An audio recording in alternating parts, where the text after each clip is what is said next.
welcome to Orinda Talks Fantasy and Sci-Fi. I am your host Orinda, and today we're talking about Harry Potter with Amanda Hopper and Jacco Weerdt.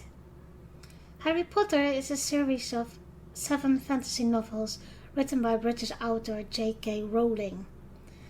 The novels chronicle the lives of a young wizard named Harry Potter and his friends Hermione Granger and Ron Weasley, all of whom are students at Hogwarts School of Witchcraft and Wizardry. The main story concerns Harry's struggles against Lord Voldemort, a dark wizard who intends to become immortal, overthrow the wizard governing known as the Ministry of Magic, and subjugate all wizards and muggles, non-magical people. I always loved Harry Potter. In one way I could identify myself with one of the characters, Luna, and I ended up writing a lot of fanfictions and poems of one of my favorite characters, Severus Snape. All of these fanfictions and poems you can listen on my YouTube channel of the Bard of Nalada. I love the books as well as the movies. And every year I run a Harry Potter marathon by reading all the books and watching the movies behind each other. I love the wizardry world, the friendship, the characters and the background stories of the characters. I have been sorted into Ravenclaw. Today we are doing things a little different. We have 2 guests who are super Harry Potter fans. Hello guest, welcome and thank you for joining me. Introduce yourself and tell us in what house you are sorted in. Hello.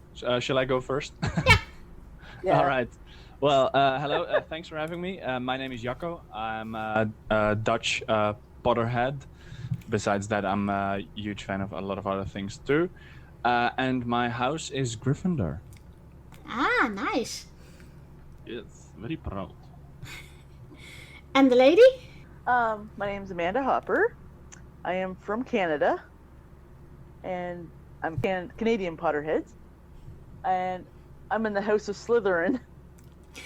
Okay.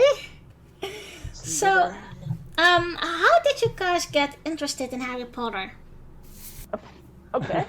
Well, I first found out about Harry Potter was when I would rent movies from when Blockbuster used to be around. And then I'm like, oh, this is like a really good series. And then I started watching it, and then I finally got the books and started reading them. Okay. That's how I found out about the Harry Potter series, just through the DVDs. And then when they were released to theaters, I finally got to see the ones that were released to theaters. That's how I found out about Harry Potter. Okay. And how about you, Jacco? I was, I think, 9 years old when I first heard about the books, and at that moment it didn't do much to me. But then later I found out that they were actually making films about those books, and I was like, okay. So then I remember, I don't remember exactly when it happened because I was 9. All I know is I had the perfect age to grow into Harry Potter when the movies released. So I really grew up with the movies. And I remember, I think I saw a trailer on TV or something, and I was like, ooh, this could be nice. And then I watched the first movie. I think I also watched it in the cinema with my parents and my sister. And I really grew into it, really loved it, played the games also, and well, that's how it all, after that it all escalated. Okay. Well, I know from Jacco already that he is going to this same fantasy medieval event that we have in the Netherlands. We have there Dumbledore. Jacco, are you going as in a cosplay to that event or just? Yeah, I'm usually so my main cosplay is not necessarily Harry Potter related because, like I said, I'm a huge fan of other things too, and I think my number one fandom is Doctor Who. So I won't go too much into it because this is about Harry Potter. But my main cosplay is the Doctor. But besides that, I also have the whole outfit, a Gryffindor outfit. So the awkward thing, because Amanda's lucky that she's Slytherin, but when you're a guy wearing glasses, being a Gryffindor, you always get associated with Harry Potter himself, and you're like, oh wow, you're cosplaying Harry Potter, and you're like, I'm actually just a Gryffindor student, but fine. Yeah, that's a bit of the curse of being a guy Gryffindor. But on the other hand, I like it. I recently bought also the wand for Harry, so now I'm like, I could actually do a Harry Potter cosplay. So Oh, that's nice. How about you, Amanda? How are there events for Harry Potter in Canada? Well, we really don't have events that are Harry Potter related per se, but we have conventions that usually go on around this time of year. But thanks to COVID, they've been canceled for a while. And one of my characters I do from Harry Potter is the Slytherin teacher Snape. nice. Everyone wants to do And that. I haven't worn that. I haven't worn it in a while either because I have to buy a new long jacket for it. Because the other one, because I gained some weight and then I lost some weight, so I gotta get a new jacket for it. And I do have the Snape wand, which I got at a convention Okay, in nice. Fredericton for Anna-Maritimes. That's one of the conventions I go to. And how do people react on And- your cosplay? Oh, when they saw me as Snape, a lot of people were like, wow, they were like excited. And one time, one of the conventions when I was going, I wasn't even at the door yet, and I had some of my friends just give me a hug. Even on the streets, you can see people just looking. It's like, whoa. Whoa, what's that? And like like he said for his Doctor Who, I do have a Doctor Who cosplay. I actually, I don't want to sound creepy, but I actually just browsed your profile pictures a bit, because I wanted to see a picture of your Snape cosplay, and then I noticed you actually It's around cosplayed. there. Yeah, I found it with snake plushie. Very cool. What do you like, guys, about the books and the movies? The friendship that the kids had with them and the adventures they went on and stuff like that, and the Quidditch, which was really awesome. Oh yeah.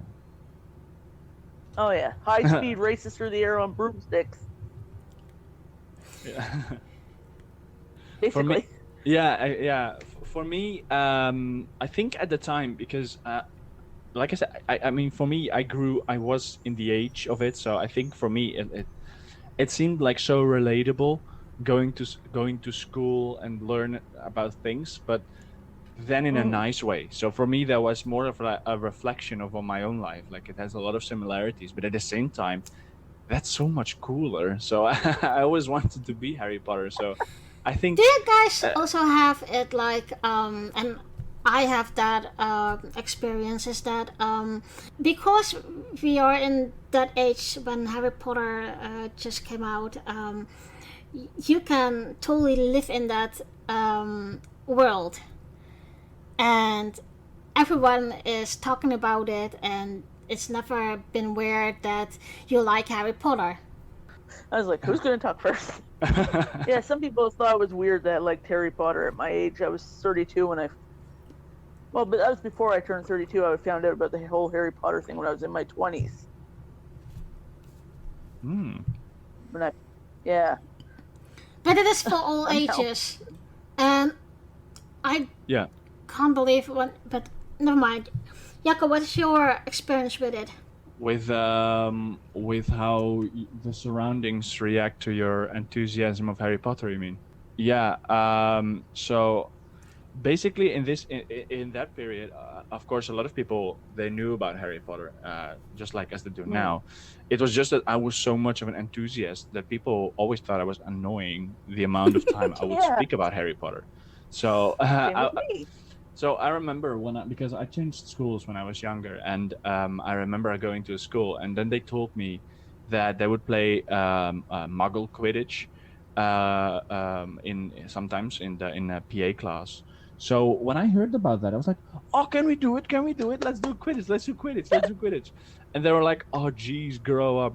And then they would, because they explained to me that they would use basically what they do now with the Muggle Quidditch, the actual sport. I think this was like an early stage of that. I think eventually people made that into a real sport, but they would run with like this kind of small broomsticks in between the legs, but I think it was more like a stick. It's kind of similar to the Muggle Quidditch we now know today. But so I would just grab a stick and would just run around the playground and just throw balls to people, saying "Watch out, Budger!" And they were all like, "Oh, this." So they were thinking, "Oh, this guy always with his Harry Potter things. I would always draw Harry Potter everywhere." And so I think people saw me as that kid that was always speaking about either Harry Potter or Pokemon or Dragon Ball Z. Is there any favorite character in Harry Potter? Amanda, you first. Snape is one of my favorite. Well, Snape is one of my favorites. I basically like the teachers a lot, and the Malfoy families is also one of my favorites, even though they're a bit of a jerk family at times. But then their allegiances changed to the good side. They decided to get out of there from Voldemort. Like at the end, they're like, "Nope, we're out. Bye." Is that one of the During the reasons battle. you are identify yourself with a Slytherin? I did the quiz and it put me in Slytherin. Okay. I was like, well, I could have been Hufflepuff. Fair enough. Fair enough, yeah. Fair enough, yeah. But if it put me in Slytherin, it put me in Slytherin. What about you, Jacco? Oh, well, it's good that Amanda answered first because that gave me time to think about it. But my answer is going to be very cliche. I don't really have a favorite character because I think a lot of because somehow all the characters add something to the story, at least most of them. And the characters that in the books didn't do that much. I'm going to be honest, I read only until the fourth book. So, oops, sorry. So I know that until the fourth book, there were some characters that didn't really added that much. So when I think about Harry Potter in my head, I'm mostly connected with the films. So within that logic, for me, all the characters had something to add to the story, and I can't really think of a favorite one. So if I have to say something, for me, maybe it's Harry, just because I think that he had a very good character progression throughout the whole story. So yeah. And he did. Yeah. So when I heard about the Deathly Hallows, and I'm gonna give a little bit of spoiler, even though I never watched it, but that's fine. Or not Deathly Hallows, but the Cursed Child. I've never seen it, but I heard people say that one of the things he says in there is to his son. He says something about. I'm sorry if I quote it wrong, but he said something about like, "Yeah, you're not my son" or something. And I was like, I'm not sure if that's something that Harry would say, like not in any situation. So I mean, I like I said, I haven't seen the play. I haven't read the screenplay also or the book. But that would be weird for Harry to say that. Yeah, because he knows how it is to be abandoned. He knows how it is to be left behind, so to say, especially by let's say, like parents Albus in a way. Dumbledore. Yeah, exactly. Like he was always being abandoned by his aunt and uncle. Yeah, the Dursley. Yeah, well, so I don't think it's something that Harry would say, and that's what I mean. Like I like his character progression, but that excludes the Cursed Child. Is there something you guys like to tell about? Well, let me say Hermione and Ron. What tell about that? Because of course they are the best friends of Harry, and they have those adventures together with him, and together they defeat Voldemort, of course. Oh, you speak his name.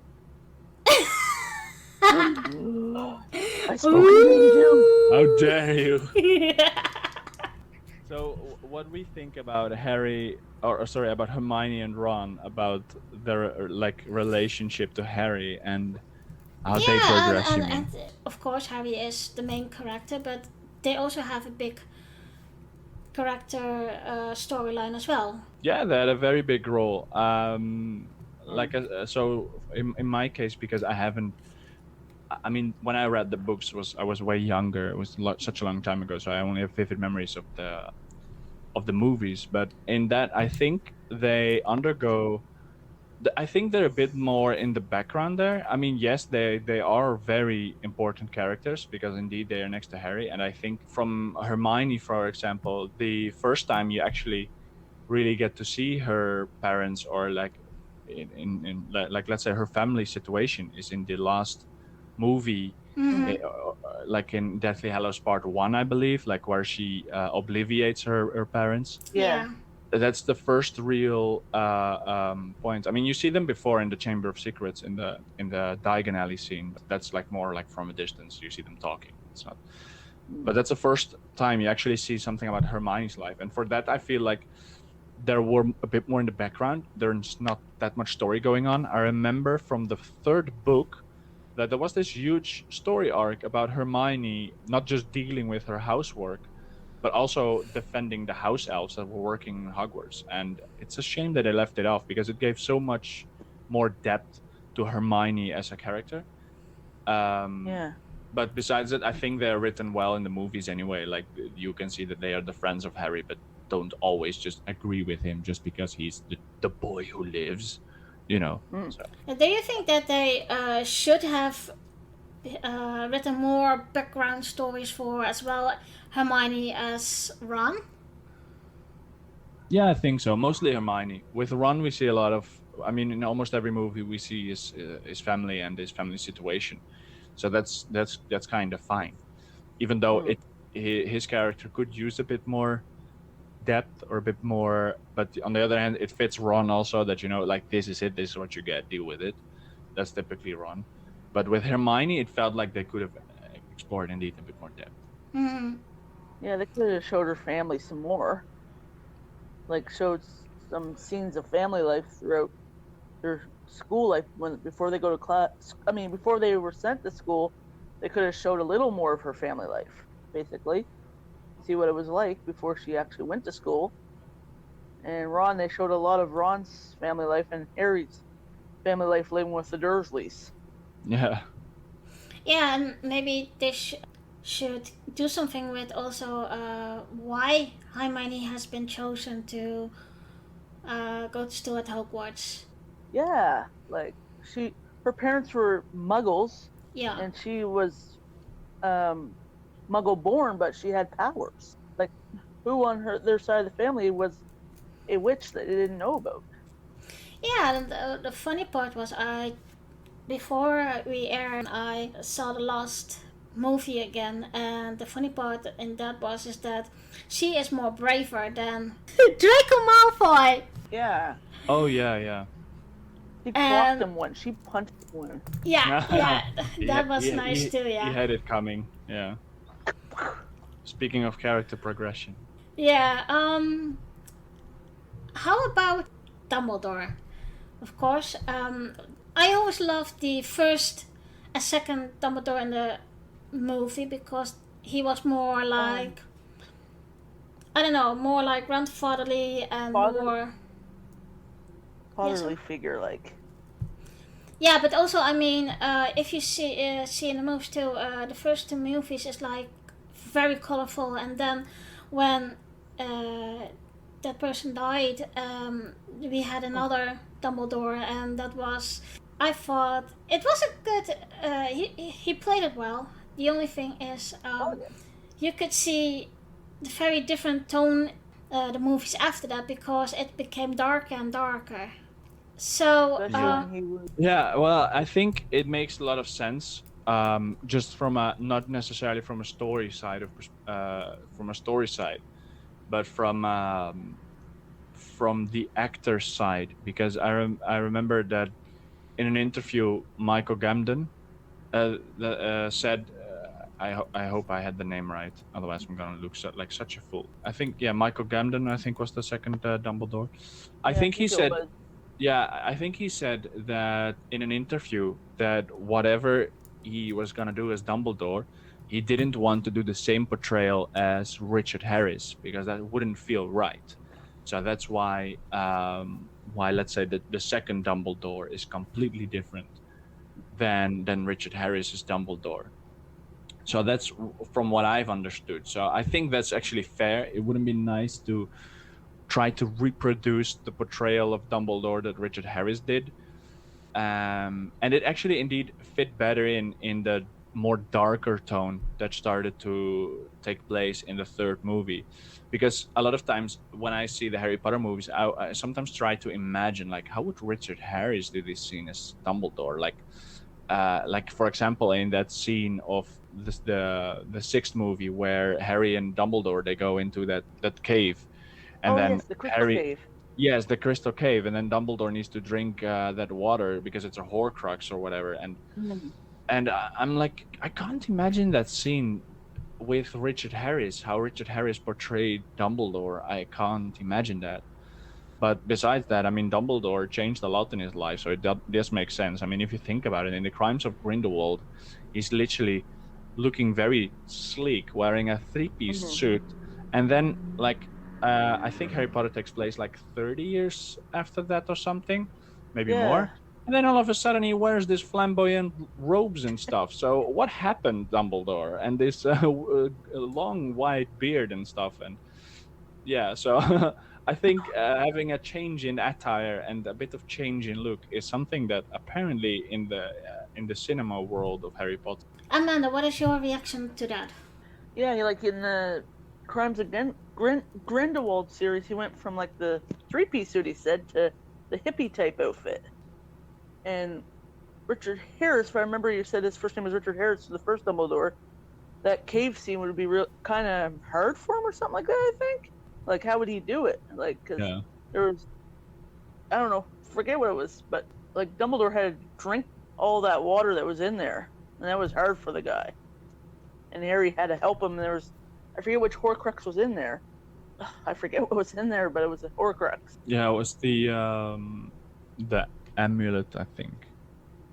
The necklace. Yes.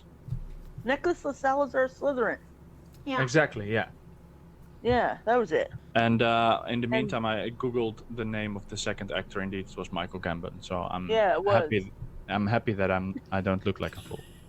Do you guys have any favorite movie of Harry Potter? Oh, I do. Ooh. My favorite actually is The Prisoner of Azkaban. Yeah, so that's something that I don't need to think about because that's always in my mind. I mean, I love every Harry Potter movie, and every Harry Potter movie I could watch without being like, oh, now I want to watch this one because I would just be into the story anyway. But if I really have to choose, it's Prisoner of Azkaban. I just love that how it feels like the movie ended. That then it's basically like halfway there because then they just go back in time and they do the same stuff but from a different point of view. And I think the way that they made the movie is also very good because that's the book that I remember very vividly that I read it. And I started to read that book when I watched the first and the second movie already. So when I was reading the book, I pictured the actors already playing it. And I remember seeing the movie. That is so wrong. Like, it is. But I mean, for me in that time, because I was at this point, I was like, 12 years old, 13 years old maybe. And for me, it made a lot of sense. And actually, when they did the movie, a lot of things, I was like, oh, this is actually really how I did picture it. So the movie I remember when it just came out, I downloaded it from the internet. Well, shoot me, I'm a pirate. And oh yeah, in that time, I mean, the cam rips were like that was golden in that time, and I remember I watched that like sometimes like 4 times a day, that movie, and I can still hear the first scene in my head, like Harry, open the door. Yeah. Every time when I start to watch that movie and you hear the Lumos Maxima, I always, then after the logo, everything gets black, and then I always have in my mind, oh no, it comes to Harry, open the door. Exactly that way. I watched that movie too many times. Yeah. Well, Prisoner of Azkaban was one of them. I also liked the Goblet of Fire and the one that came after it. There was the Order of the Phoenix. Those two were also really good. But the Goblet of Fire was almost like the Olympics, but Hogwarts style. Yeah, And I there's like like that one too. three Yeah. schools. Three schools went against. Three schools or two schools went against. No, Three. I think it was two schools. 3 schools, yeah. Yeah, three schools. Three schools went against either like Hogwarts. Can't remember the name of the other two. Durmstrang Yeah, and the Durmstrang. Beauxbatons. Exactly, yeah. And they had to compete, but it was only supposed to be 3 students. But that cop decided to spit out Harry's name because technically it was Mad Eye in disguise because it was somebody else being Mad Eye. Like Yeah. it was so many misdirections in that movie because you never know what the heck is going on. Who gave Harry these ideas? Like for the gillyweed, you're thinking it's that kid that knows everything about herbology, and then Snape accuses him of stealing it. Mr. Potter. But in the end, it was Mad Eye Moody, but it was actually Barty Crouch Jr. in disguise, played by David Tennant. The movie there had so many misdirections it confused the heck out of you at one point, and then Cedric Diggory's father lost his son in the movie, which Cedric was killed by Voldemort. My boy. Yeah, I know. Like the students, that song. like the faculty didn't click in right away that he was killed. It took him like a few seconds to realize, but Dumbledore, I think, was the faster one to figure it out.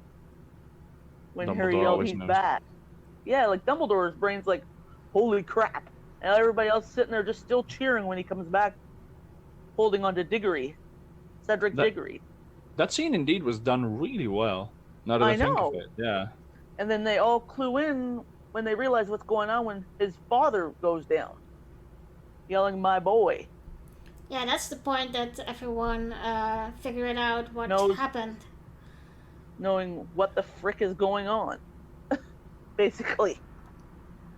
They're finally cluing in that this next few school years are going to be like really messed up. That's when it gets darker and more dangerous. And then you got the whole Ministry of Magic getting all messed up, and that crazy lady in the pink outfit, Dolores. Yeah, Dolores. Oh God. Yeah. She has put my. I have a friend that wore that outfit. She did Dolores Umbridge, and I was dressed as Snape. And there was a bunch of us dressed as Harry Potter characters. There's a picture of me on Facebook of that. It's somewhere on one of my pages because I have a cosplay page too. That was an interesting day. Dolores and Snape together. I found it. You found it? I found it's actually one of your profile pictures. I'm sorry, I sound like such a creep now. I don't care. With US Snape with Draco Malfoy, and then she's being strangled by a snake. your pet. Snake of mine. I don't know where I put him. Yeah, that was at East Coast Comic Expo in Moncton. So, how big of a fan are you, Theo? Because, of course, we have had it about cosplay, but do you have other things of Harry Potter? I've got the books, and I've got these other books. I forget what the titles are on them, but they're quite heavy books. I've got the necklace. I've got Snape's wand. I can't remember if it's a 32 DVD box set or the 40 DVD box set that I got of Harry Potter. It's got a lot of stuff to it. It's I think it's called the Ultimate Wizarding Box Edition. It was pretty pricey. And I've drawn some Harry Potter pictures like Snape and Harry. I drew Fleur one time, but they're not the greatest, but they're up there on my page. Like a bunch of random Harry Potter photos I drew. I drew a Voldemort one. So yeah, I got a bunch of books, and I do have something else. I can't remember what it is, but it's somewhere in my... I think it's a Funko Pop. I can't remember where I put it. So yeah, I got the book. So yeah. What about you, Jacco? I have the complete Gryffindor outfit, like I said before. I have Harry's wand. I've got Newt's wand. My girlfriend has Hermione's wand. And what I'm looking around me in the meantime. We have the DVD box set. But I have a little confession to make. I actually don't own any of the books, now that I think of it. Yeah, that's a bit of How can I call myself Harry Potter fan? But besides that, I have some random stuff scattered around my house.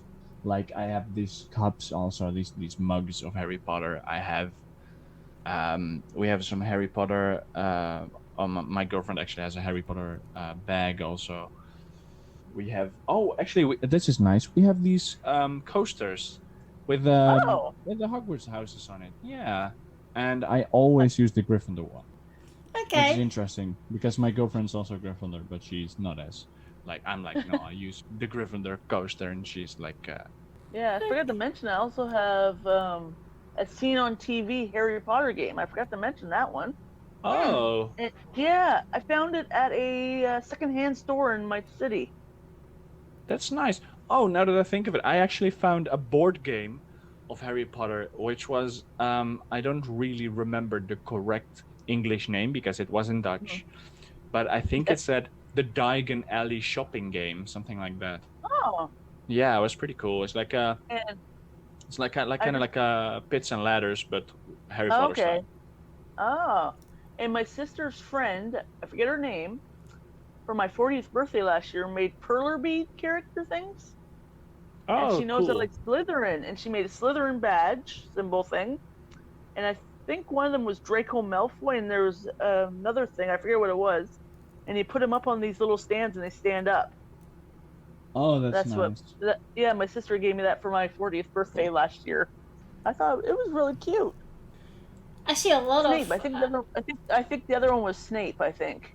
I Okay. just found on my desk here also like this fluorescent marker with platform 9 3/4 Written on it that I bought in Oh. this set from Primark. Yeah. Hmm. That's what I meant. Like, I have these random stuff laying around with Harry Potter theme on it, and you're like, "Oh, this is Harry Potter theme," and then you buy it, and you never actually use Yeah, it. and I think my uncle gave me a shower curtain. I think it's Harry Potter themed.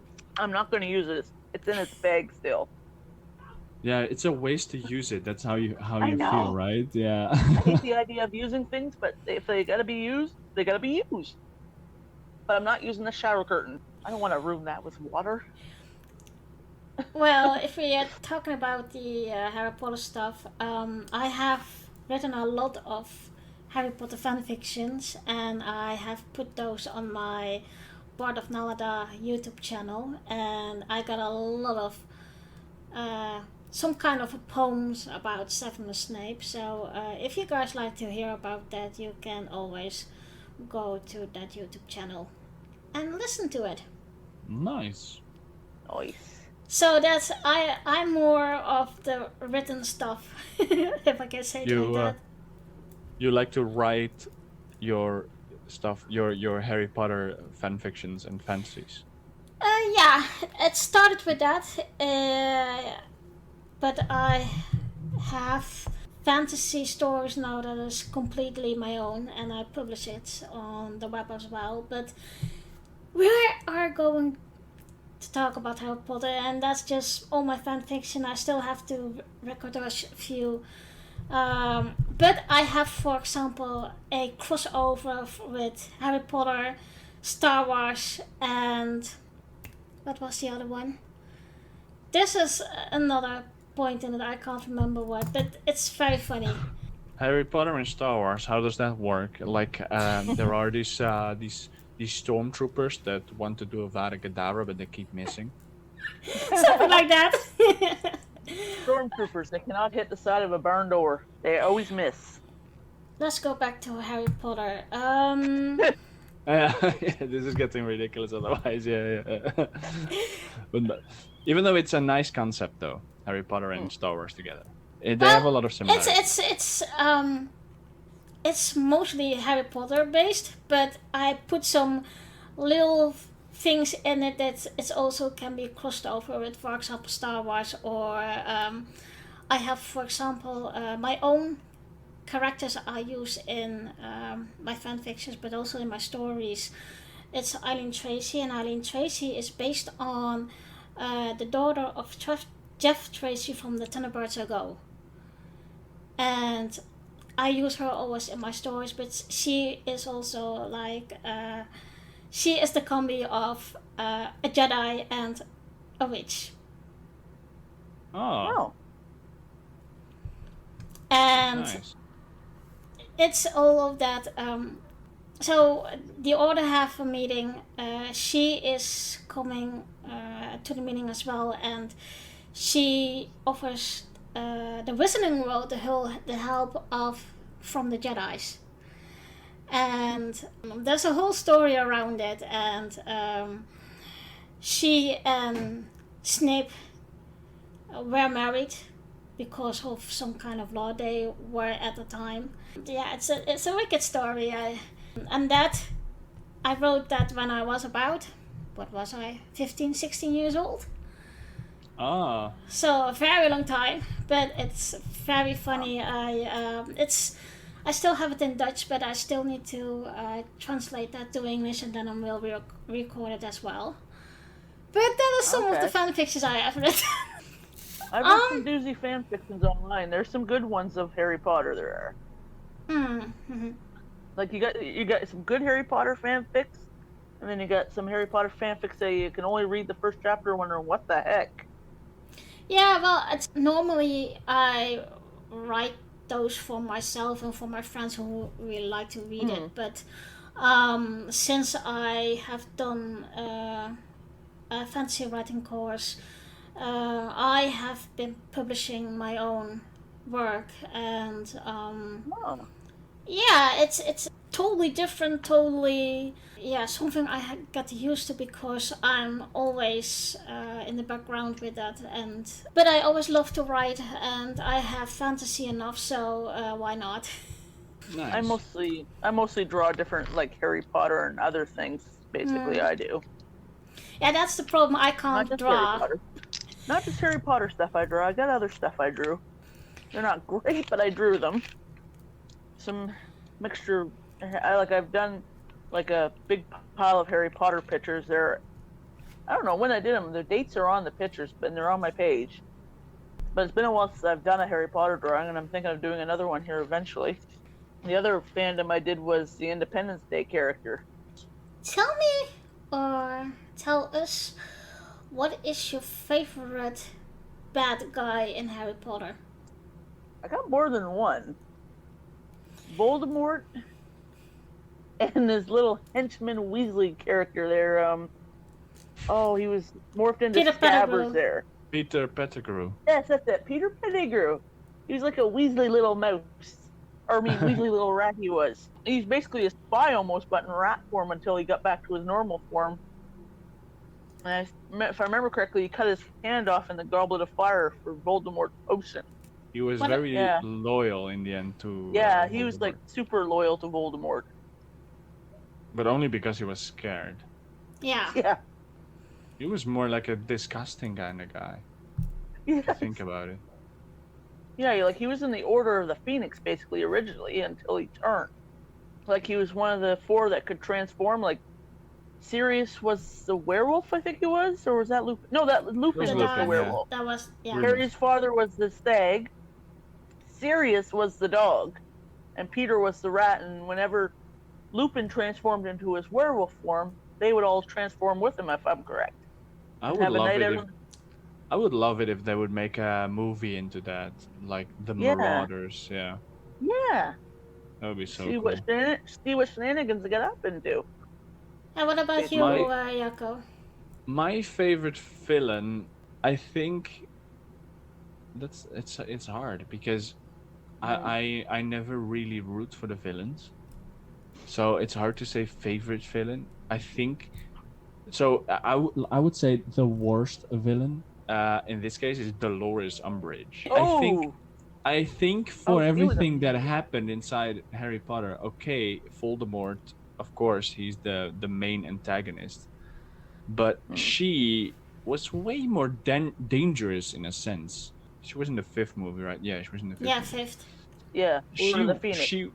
In the Order of the Phoenix, she was more a threat than anyone, than Voldemort was in that, and just the way that she was, I get nightmares from that.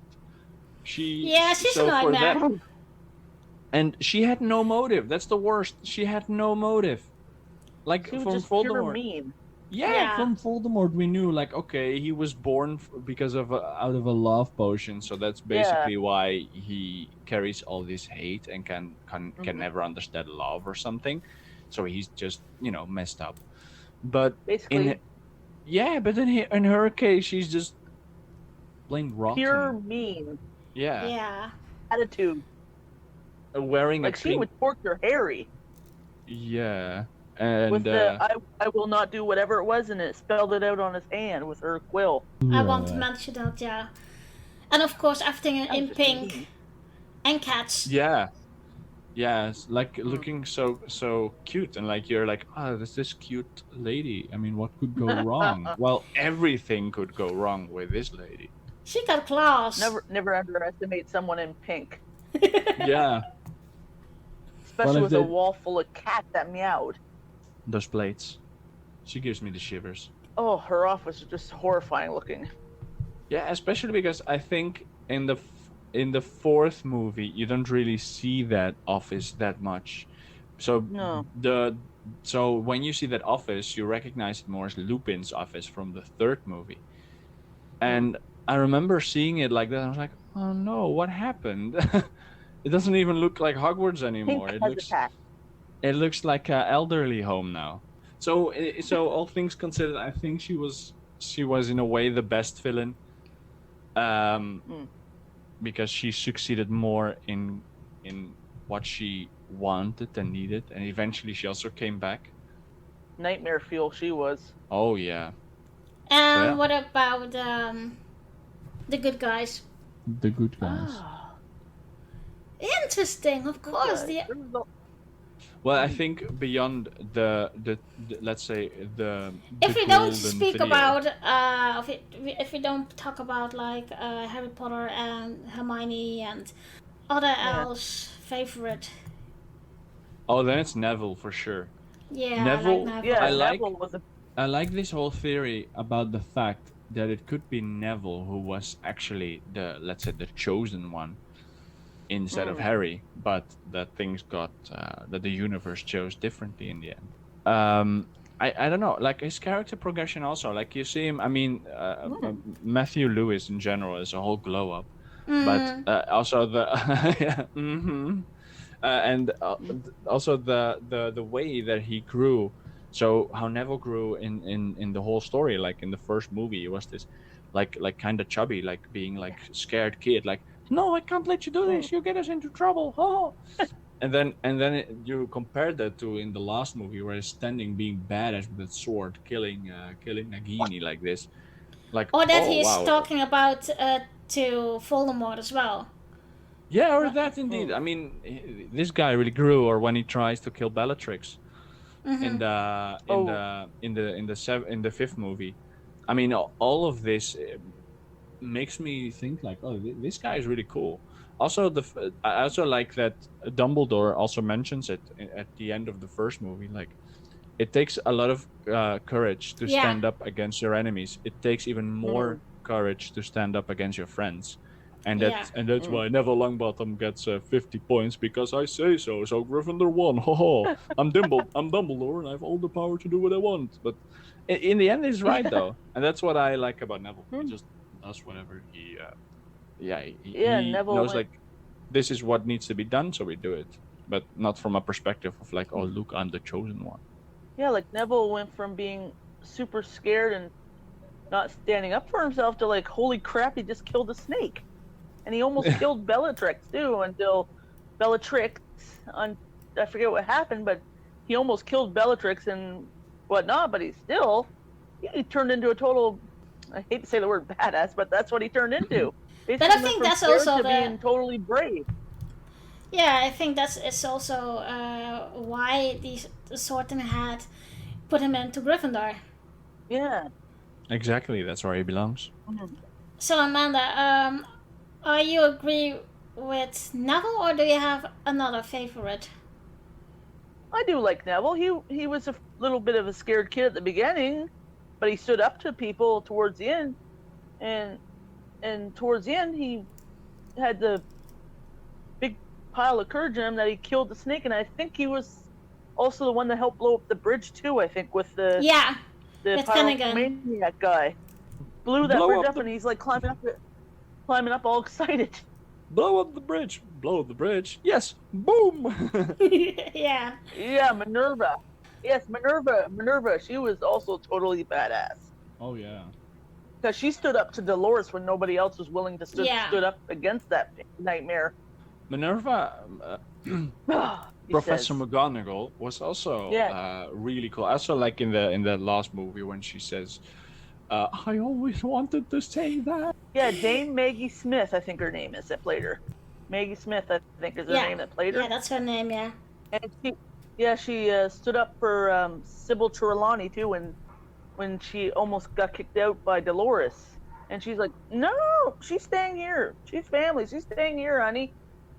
You can't kick her off the school grounds. You remember the last scene in the last movie when Harry stood in the crowd, and he told Snape that he has a problem with the security. Yes, how dare you stand where he stood? Yeah, but what I want to say is the point that Severus want to attack Harry and McGonagall push him away, and she attacked Severus Snape. I think there was somewhere I read, and I don't remember if it is fan related or if it was just a thought of the writers. That was that Severus Snape had some kind of a family bond with Minerva, and that's why he didn't attack Minerva out of He just respect. did the blocking. The theory behind that is that actually Snape didn't want to attack Harry, but at the same time couldn't blow his cover.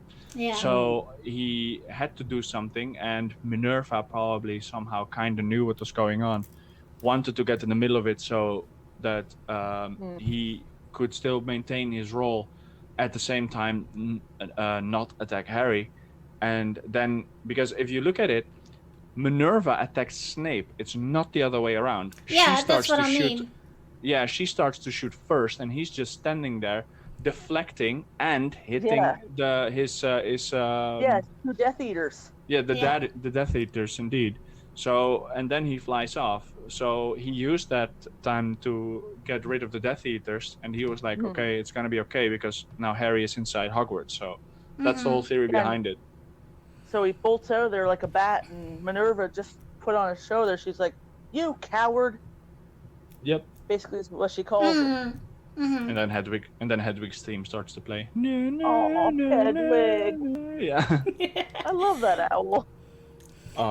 Yeah. Rip. Hedwig was such a cutie. Yeah, I think a lot of people imagine that if they are going to a magic school, they would have a owl as a pet. Yeah.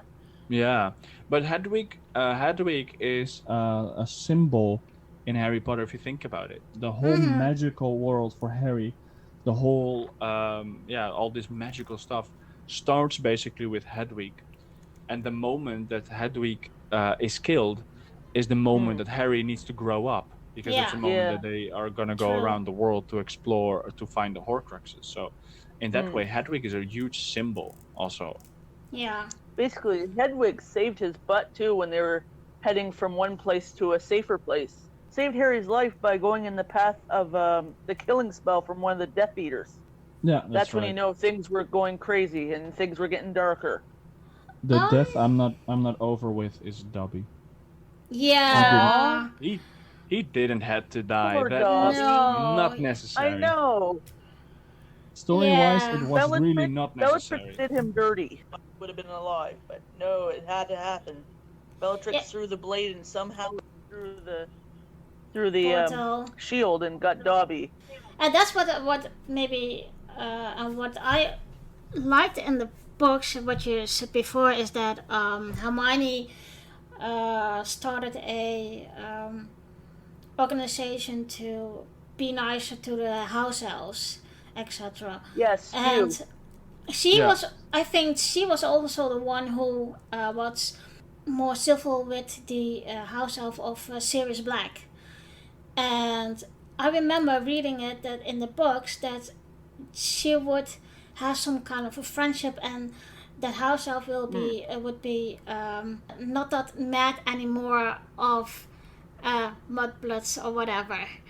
And that's one of the things I find pity that they didn't do that in the movie as well, because Yeah, she That's also a- would also leave stuff out for the house elves too when they did their work cleaning up. Like she would knit hats and scarves for them, but they didn't want them because they thought the clothes were meant freedom, like Dobby's sock. Master has given Dobby a sock.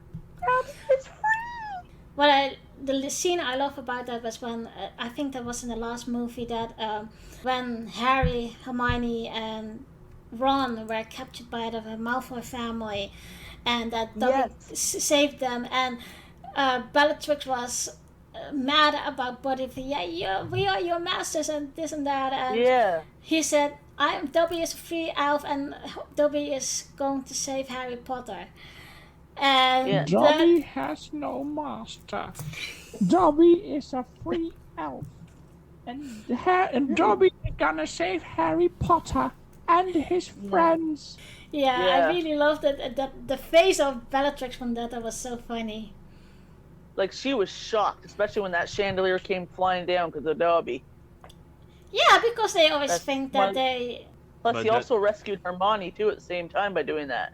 Because she was getting tortured by Bellatrix, because Bellatrix was writing a really nasty slur in her arm. And did you know that that whole scene is improvised? And, I mean, of course it was written in, but the way they did it was improvised. And Emma Watson actually did some research about torturing and how the victims would behave. And it was so realistic that at the end, Helen Bonham Carter went to Emma Watson and like, "Are you okay?" Yeah, like, I read that too. Yeah, why? And remember hearing about that. Yeah, and apparently the whole carving mudblot in the arm was also improvised. That was apparently not in the books, but was improvised, but was actually so good that they kept it in. So that's what I've heard in an interview. Yeah, me too. And that's was very nice to hear that as a fan too, of course, because normally you don't see this behind the scenes. I think it's nice to know as a fan that if an actor do his studies for the character, that so they can be more real on the screen, that it is very nice for us as well, of course. They want to deliver, and that's really cool. They go up and beyond to make the best performance and not just be like, yeah, come here, just do my thing. And then to think of it, that Emma Watson actually wanted to quit after the third movie. Yeah, I heard about that. Because her school class were kind of making fun of her, I think. Yeah, no, what I've understood, I mean, these stories, they always change, but what I've understood is that she wanted to, she never had passion to act. She just did it because at that time she was like, oh, it's cool. She wanted indeed to go to school. So she was like, yeah, I just want to quit. But then somehow she didn't. I don't really remember why she didn't reason why she didn't quit is that she was asking herself if, because they are filming all the books, there will be another Hermione Granger that cast. was it, yeah. And then she asked herself, do I want to see somebody else play my part? Yeah. And then she said, no, I have to stay. So that was her reason. Because if it was someone else, it'd be super different. It would be. Yeah, and what I hear of people who watched the theater of Harry Potter and the Cursed Child is that the whole characters are in a way different. That Hermione Granger would be black, and I can't remember what else, but that's why I never have been interested in Harry Potter and the Cursed Child. That it's just so different. Yeah, it doesn't feel like it fits in with the movie. I understand why they did it, and of course it doesn't really matter anyway. But I think because we grew up with those movies, that's where we associate with. When we think about Harry Potter, we think about Daniel Radcliffe. When we think about Ron Weasley, we think about Rupert Grint. So, of course, we have these associations. But so indeed, that's for me also the reason why I wasn't that much into the Cursed Child at first. But then I also heard a lot of people saying like, the Cursed Child is nice if you go there with the whole thought of like this could be a fan fiction. Then it's nice to consider it canon. Not so sure. I have the book, I just haven't read it yet. I don't have the book. And I am not planning to get it or to read it. Well, somebody gave it to me as a gift, and I just haven't got around to reading it yet. What I'm thinking about too, or what I was asking myself, do you guys have ever tried butterbeer or making it? I actually drank butterbeer in the Harry Potter studios. I went, I think, 2.5 years ago with my sister to the Harry Potter studios in London. And I drank butterbeer there. It was my first butterbeer, and I think it's really nice. Okay. So, I've never had a chance to try it. Oh, you should. how did it taste, Jacco? It didn't taste at all like beer. It did taste a lot like butter. So there's that. It kind of tasted like Sprite, but a bit more sweet, I guess. So very, very sugary, very buttery. Well, Of course, but with Sprite, I would say that's how it kind of tasted like. But it's really nice. I like it. basically, I think you would get more or less the same effect if you would put whipped cream on Sprite, I think you get more or less the same effect. I think. but it was non-alcoholic, so that's good for me. Is there something you guys like to talk about? Well, I just want to say that besides The movies and the books, I really loved the games up until the third game. After that, I didn't really play the games. I also don't really play the Lego games, but I was really into the Harry Potter games. Also, I remember at that time the games on every platform that were different. like on the PlayStation, were way different than on the PC, and then you also had it on the Game Boy. But I played the PC version. I really played that. Oh my god! I think I can You still want it dream out. about. Yeah. I really made everything out of it. Especially because in the second game, I remember you could. So in the Chamber of Secrets game on the PC, you could get a lot of Bertie bots, and those you could use to buy like Quidditch equipment to get better in Quidditch, and also you could buy like this. What are they called? These trading cards that are usually in the Chocolate Frogs. Those magic cards. And if you collected them all, then eventually you would get, like, there was this room you could go to and you could see all the cards you had, and if you had like a set complete, then the edges would be gold or something. So it was very grinding game in the end, the post game, and I remember I did that a lot and just walk around Hogwarts. I love to do that. And now I'm really looking forward to the new Harry Potter game, Harry Potter Legacy, or Hogwarts Legacy. Really Ooh, looking that I sounds heard fun. about that, yeah. Yeah, it's gonna be a game. That sounds fun. Yeah, it as far as I understood, it takes place before Harry Potter takes place, but after Oh, okay. after the Fantastic Beast saga, I think it's gonna take more or less place around the time of the Marauders. I think, from what I understood, and basically it's like you create I think it's an online game, and you create your own student. You get sorted into a house, and you do these quests and this whole things and stuff. And the graphics are really good. And it's gonna come out on PS5, Xbox Series X, on PC, and that's it.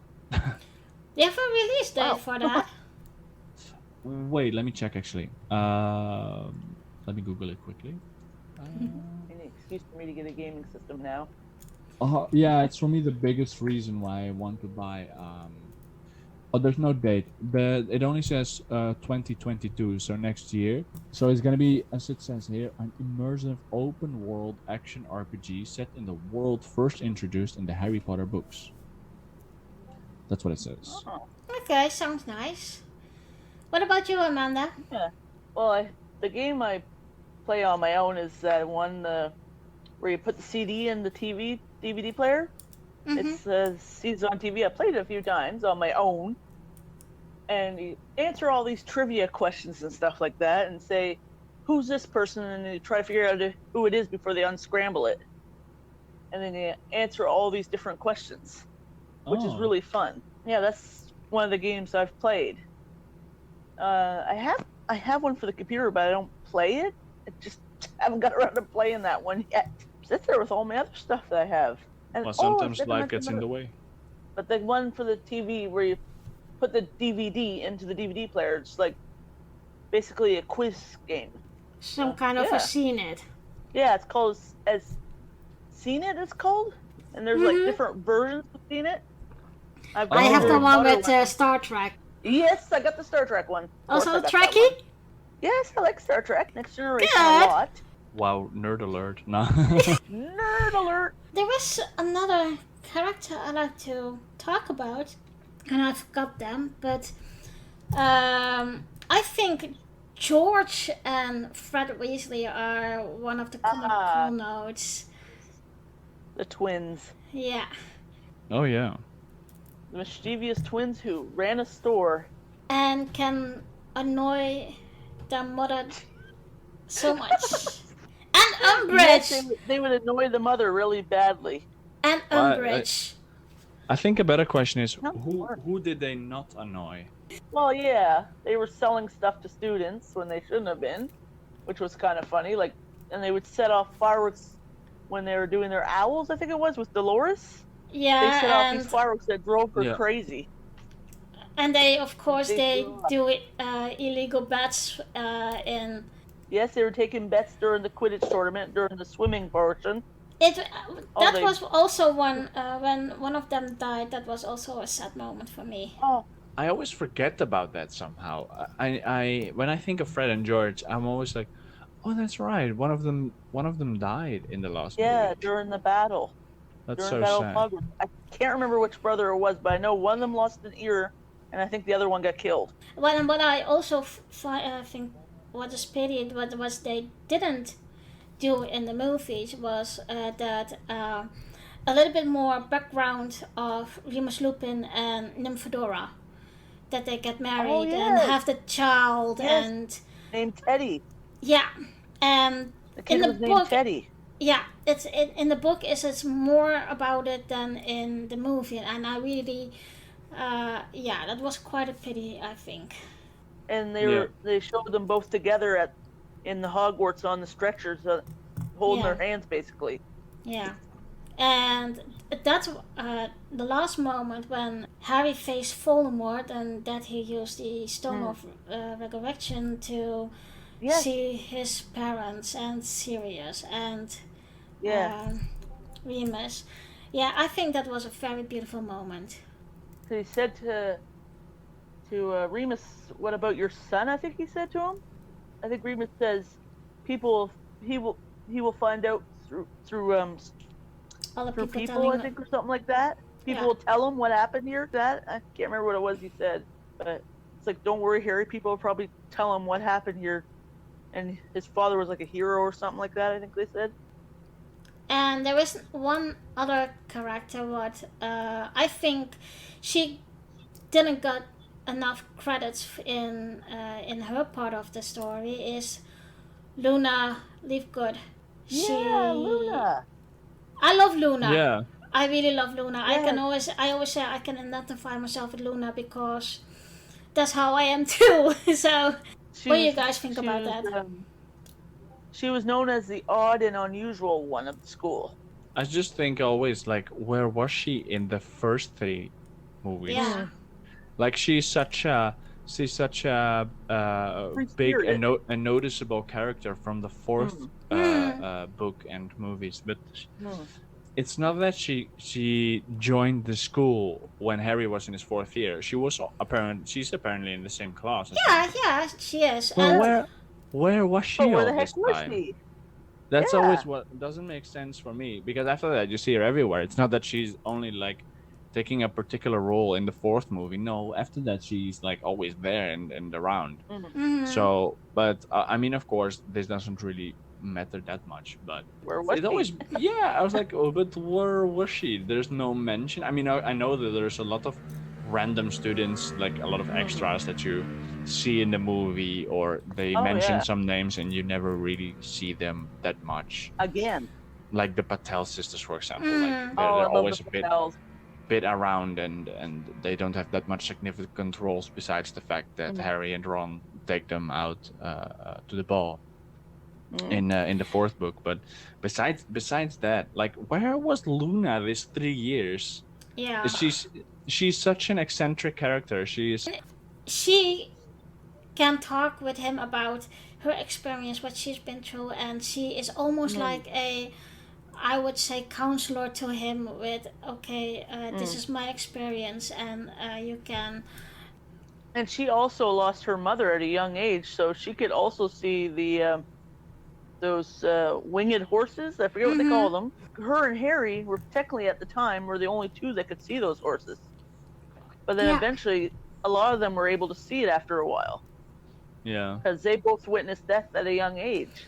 I really love the end scene when. Yeah, they all come back through the big doors in a big lineup behind Harry to defend the school. Don't worry, you're just as sane as I am. That's not a compliment, Luna. Like, Luna believed in a lot of different creatures, like Raxford, I think one of them was called, and like she believed in these creatures while other people just thought, oh my god, this girl's batty. Like, they just thought she was nuts. But yeah, makes you think. I mean, in the end, also nobody believes her about those horse thingies. Yeah. In the end, they were also real. So. Yeah, because what Harry about and the her others? thought. But the others didn't really witness death at a young age, except for those two, because she tried to block Voldemort from killing her son, but it didn't work. Well, I mean, it worked, but she blocked it, but it ended up killing her. So Harry saw his mother killed at a very young age, so that's why he could see the winged horses. Same with Luna. They both witnessed death at a young age, so. I think they put that as a good reference, and also because it's also for young children that they put that scene in a way of they also make it understandable for children, because a lot of young children have never seen that. Well, there's another character that could get blood under my nails of, is that Rita Skeeter. Oh jeez. Oh, her. The newspaper columnist. Rita was always trying to get gossip about someone and just twist it around. Especially if it comes to Harry. She twisted a lot of the stories around throughout her newspaper column. She would just twist it all around. She also reminds me of this character, or maybe the other way around, like this character from the NBC series Hannibal. There you have a character called Freddie Lounds. She really remembers me of Rita Skeeter. Also, like being like a tabloid journalist, basically, and also dressed a bit extravagant. So, if you guys have to choose a movie or a book to say, if there is a child from around, let me pick the age or 9 or 10, what would you tell them to watch or read of Harry Potter? I would say just start at the first one. Yeah, just start at the beginning. Especially if they're around that age, because you can see that Harry Potter really grows along with the audience. So the first movie, let's say, being a bit childish, and the last, like someone of 9 could easily watch the first movie, even though that last scene with Voldemort rising from the ash there is nightmare fuel for kids. Besides that, the whole movie can be seen by kids. Also, the Chamber of Secrets, the 7th movie, or even the 6th or the 5th movie seeing by kids. No. That'd be way too freaky for kids. Oh yeah. The 4th movie even, yeah. You can really see that the tone of the movie shifts from the 3rd movie and the 4th movie. Like there, it really starts to shift. So the movies really grow along with the audience, with the tone. So and you know the tone is changing. Like in the logo of the studio, it shows it as nice, bright, sunny, and towards the end, it's starting to get all rusted and decrepit looking, and you know stuff's about to go down. Oh yeah. Yeah. I didn't notice that at first until a few years back when I was like, oh, I just noticed the studio's logo has been changing throughout the series. Yeah, I was yeah, like, that's right. oh. I didn't notice that too, by the way. They Yeah, put like, it I with didn't different. get right away. The cool thing is that that also happened with Fantastic Beasts. In the first Fantastic Beast movie, it's also like nice, shiny, and light. Yeah. And then with the Crimes of Grindelwald, it's underwater and also like a bit more like gray and stuff. Mhm. Also, then you also know, okay, it's a bit darker already. So they did the Yeah, same look- there. I actually remember Mm. When Fantastic Beasts came out, I was like, oh, finally a new, like, let's say, Harry Potter movie. And from the first moment, it actually felt like a Harry Potter movie for me. I was like, oh, wow, it's really like we're back. Like, it started, of course, with the studio logo and then Fantastic Beast logo. And then you see these newspaper shots. And I was like, how they did it, I think in the Order of Phoenix also, those newspaper shots. And Yeah. it really felt like I was right back into it. Do you think it's a big change from like Harry Potter and Fantastic Beasts? Because I do remember that when I saw Fantastic Beasts for the first time, I was thinking, oh, okay, nice. Still Harry Potter-ish, but not totally Harry Potter. Basically about the guy who went around looking for beasts, but they're also trying to hunt down an obscurus at the same time, which was this kid. But it was set before Harry's time, basically. Back before Harry was around. And Dumbledore wore that nice three-piece suit, basically. But you got to see a bit of Hogwarts, I think, in the second movie. I didn't see the second movie yet, so Maybe I shouldn't have said anything. it's fine. That's you should fine. see it though. It's really good. I like Yeah, the second good. movie more than the first Fantastic Beasts. Okay. I still like them equally, but Yeah, they're there's- both good. yeah, and there's a third one coming out soon. I don't remember when, but it's coming out soon. Eventually. I think 2022 also. Of course, 2022.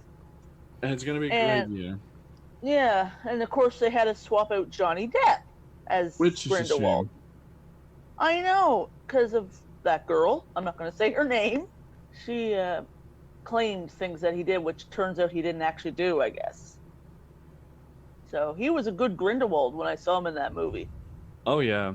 He is always good in those or different kind of type that he plays. Yeah, He's good at it. yeah, like his characters that he plays, some of them can be pretty weird or bizarre, but some of his characters are kind of scary too. And Grindelwald himself, like the one eye, really makes you. It's like whoa.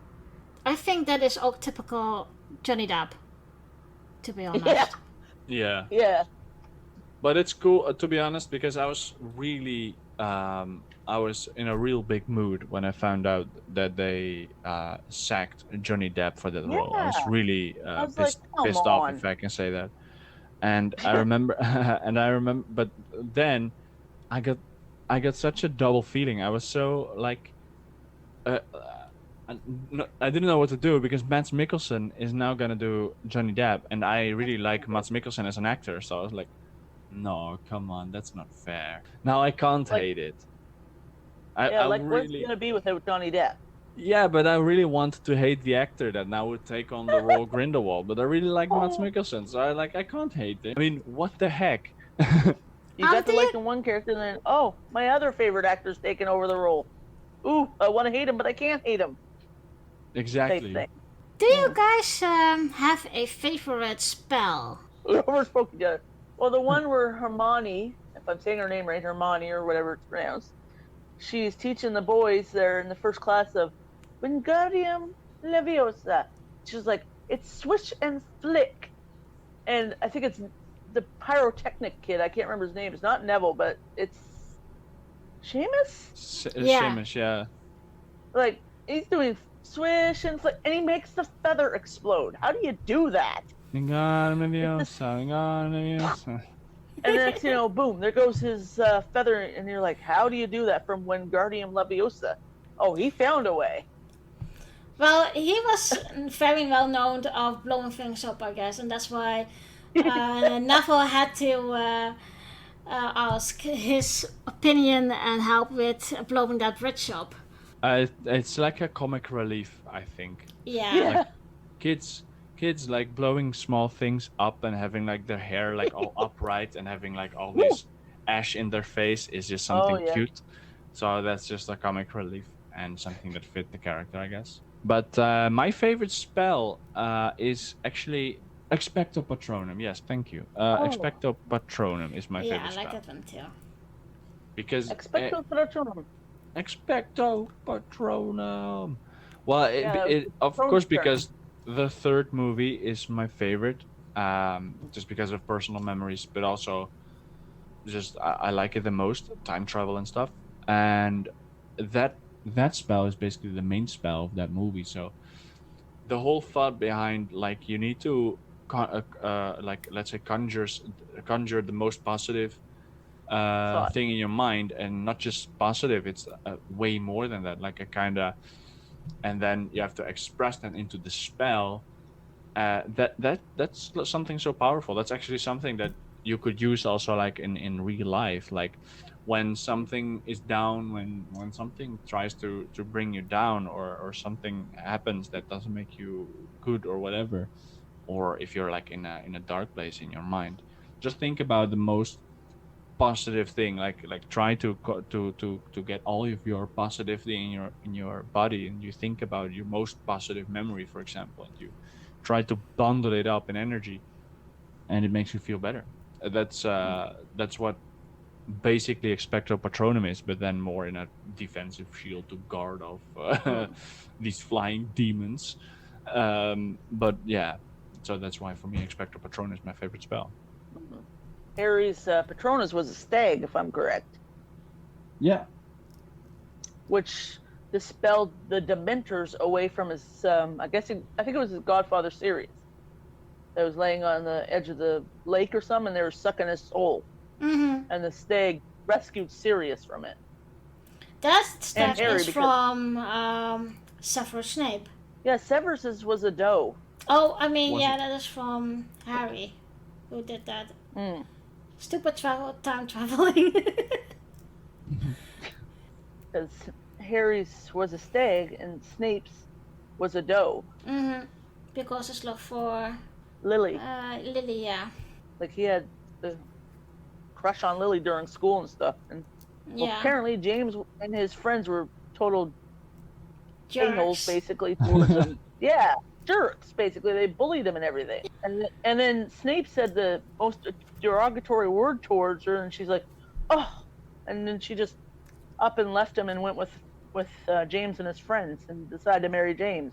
So, No wonder Snape hated Harry so much. yeah, in a way, but in a way he loved him also because he has the same eyes of Lily. Yeah, because you have your mother's eyes, he said during the boathouse scene in the movie. He says that all He's the like, time, "Look at yeah. me, Harry." Which, interestingly Harry- enough, he doesn't, because Daniel Radcliffe didn't have the same eye Yeah, as. But never mind. continuity basically. What's your Patronus? If I can ask a question. I wanted to questions. Oh, I'm sorry. Wait, let's just cut it out, and you can ask the question. No, it's okay. Amanda, you want to start first with your... When I did the thing, I forget what my Patronus was that I had. It's been a while, and I forget what my Patronus is. Some animal. I don't remember what it was. It's probably an Dang it. animal, yeah. Yeah, it was an animal. I just don't remember. It could have been a fox for all I know. I just don't remember. And you, Jacco. I think mine was a ferret, but I'm not really sure. I did it on Pottermore. I also did my yeah. house on Pottermore. I also Same did here. my wand size on Pottermore, and now I have a sonic wand. Ooh. I had this friend who has this bench where he can like turn wood and then carve into it. I'm sorry, I don't know the word. for it. Blaze. He made custom ones, and Ah. so I asked him to make. So I gave him. I have this sonic screwdriver, of course, for the doctor. So I gave it to him. I said, "Can you make this shape into the handle of the wand? And the wand need to be this long because that's my wand size on Pottermore." So, and he made it. So on Pottermore, I did all these quizzes. I did Gryffindor, I did the wand, and I did the Patronus. And I think the Patronus was a ferret. I think, I'm not really sure. Okay. Oh, that's cool.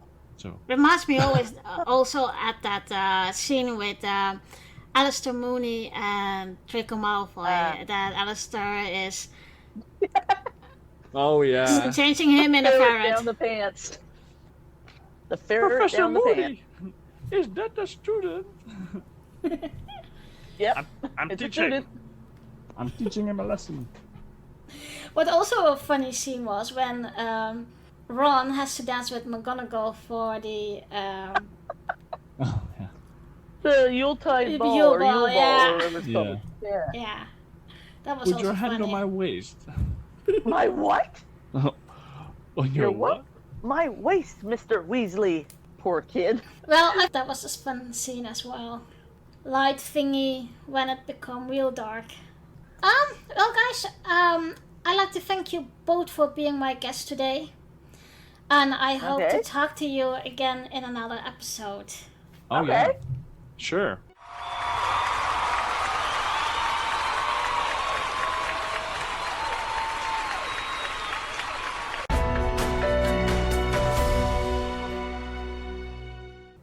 If you like my podcast, you can like and subscribe on all the platforms.